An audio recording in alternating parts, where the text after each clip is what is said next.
Okay, let's just dive right in. Today we're looking at a truly wild situation, a gripping 1990 Manila bomb scare that somehow turned into a massive landmark lesson on our constitutional rights.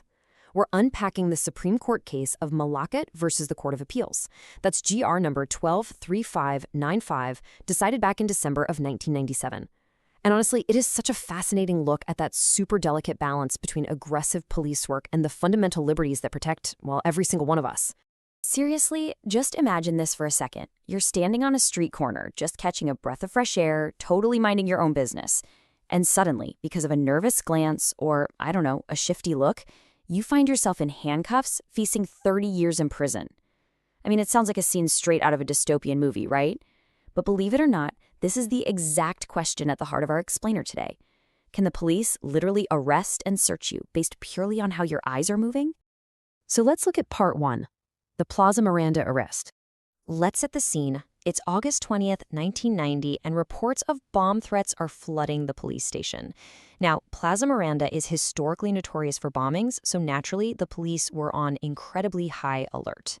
For 7 straight days, uniformed police officers were conducting these really intense foot patrols all over the area. Then, on August 27th, right around 6:30 p.m., as it's getting dark, police spot our subject, Sammy Malacat. He's just standing at a corner with a group of guys. Shortly after that, Malacat is chased down, searched, and arrested. But here's where it gets absolutely crazy. The exact justification the arresting officer, Rodolfo Yu, gave for actually approaching Sammy Malacat is, well, it's highly revealing. The police totally admitted that these guys weren't creating a commotion, they weren't fighting or anything, they were literally just standing there. But Officer Yu claimed they were acting suspiciously because, get this, their eyes were moving very fast. Yep. Based on that observation alone, from a distance, the police decided to move in. Moving on to part 2, conviction and the appeal. So what we have here is the ultimate armchair detective scenario. Look at the stark contrast between these two testimonies. On one hand, you have Officer Yu claiming he chased the suspect and found a deadly fragmentation grenade just neatly tucked right into Malacat's front waistline. But then on the flip side, you have Malacat's downright terrifying testimony.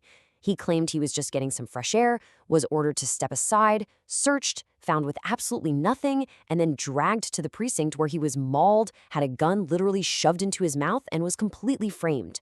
He swore under oath that he only ever saw that grenade when they presented it in court. Well, the trial court had to weigh these two drastically different realities, and they sided with the police. They essentially believed that the emergency situation, the bomb threats, justified what the police did. As a result, Sammy Malacat was convicted of illegal possession of explosives and handed an absolutely devastating sentence. We're talking a minimum of over 17 years, up to a maximum of 30 years behind bars. Just let that sink in. Which brings us to part 3, the right against unreasonable search. Now, Malacat obviously didn't just give up. He appealed straight to the Supreme Court, arguing that the grenade was actually the product of an illegal search. And this brings us to a massively important concept in constitutional law, the exclusionary rule. Drawing on vital past jurisprudence, like the landmark Stonehill versus Diokno case, the rule is crystal clear. If the police violate your constitutional rights to get evidence, the courts must throw that evidence out. It's really the only practical way to stop law enforcement from breaking the rules.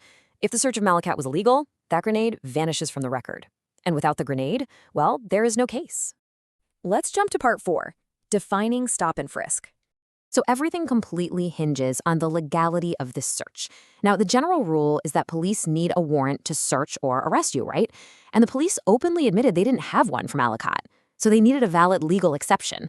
One common exception is an in flagrante delicto arrest. That's basically when someone is caught red-handed in the very act of committing a crime.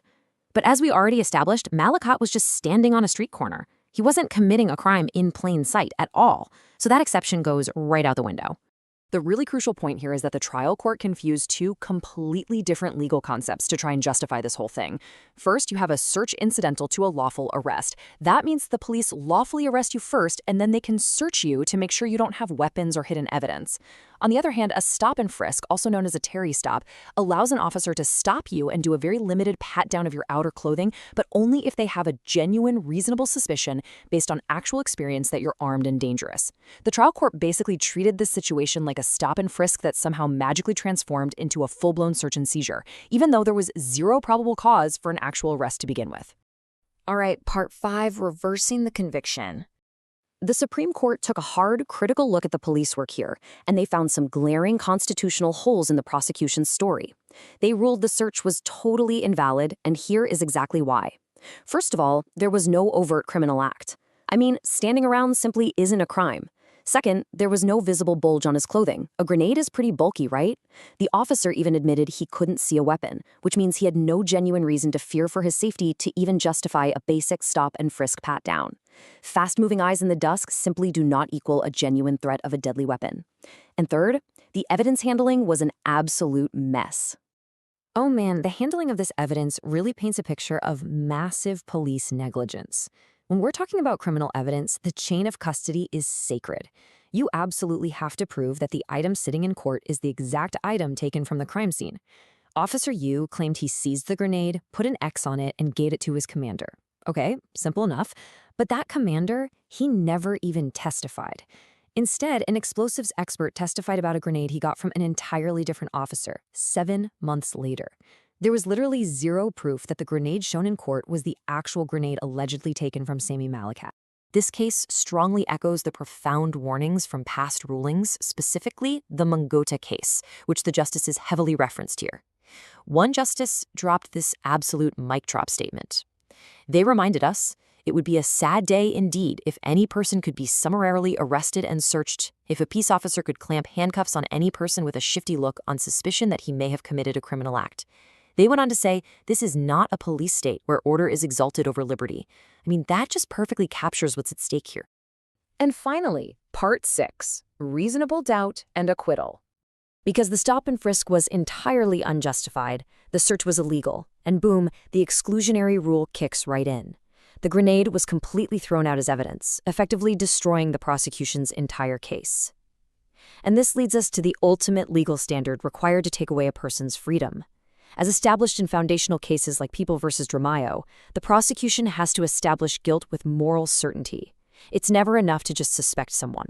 A judge's mind has to rest easy upon the absolute certainty of guilt. So, with an illegal search, a totally unproven chain of custody, and a justification based solely on fast-moving eyes, those glaring, massive doubts meant Sammy Malacat simply could not be convicted. The Supreme Court reversed the trial court and ordered his immediate release. Now, the police back in 1990 were dealing with real bomb threats and genuine public fear. And of course, we want law enforcement to be proactive. But as we wrap up this explainer, I want to leave you with this thought to kind of chew on. Where exactly do we draw that line? Is public safety in times of crisis ever worth sacrificing our fundamental constitutional rights to privacy and freedom from arbitrary arrest?